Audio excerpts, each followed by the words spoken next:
দুর্গাপুজোর প্রতিটা লুক নিয়ে কিন্তু আমরা ভীষণভাবে এক্সাইটেড থাকি। আর আজকে তাই জন্য আমি ভাবলাম যে দুর্গাপুজোর একটা লুক শেয়ার করা যাক।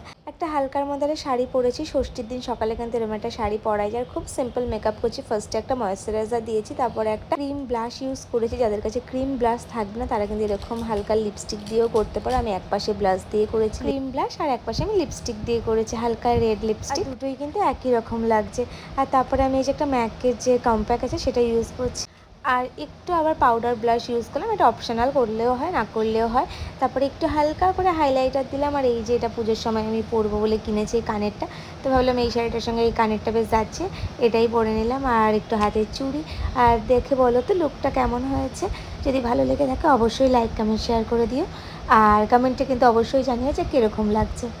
আর অফ ক্যামেরায় কাজল, আইলাইনার আর লিপস্টিকও পরে নিয়েছিলাম, আর একটা ছোট্ট রেড কালারের টিপ পরেছিলাম। আর আমি কিন্তু সবসময়ের জন্য ভীষণ সিম্পল লুকস পছন্দ করি। হেভি খুব একটা আমার পছন্দ হয় না। তোমরা যদি আমার লুকসগুলো খেয়াল করো সবসময় দেখবে আমার সিম্পলই থাকে, শাড়ি জুয়েলারি যাই হোক না কেন। আর তোমরা যদি কেউ এই দুর্গাপুজোর লুকসগুলো দেখতে চাও অবশ্যই কমেন্টে জানিও। আমি চেষ্টা করব প্রতিদিনের জন্য একটা করে লুক রেডি করাটা।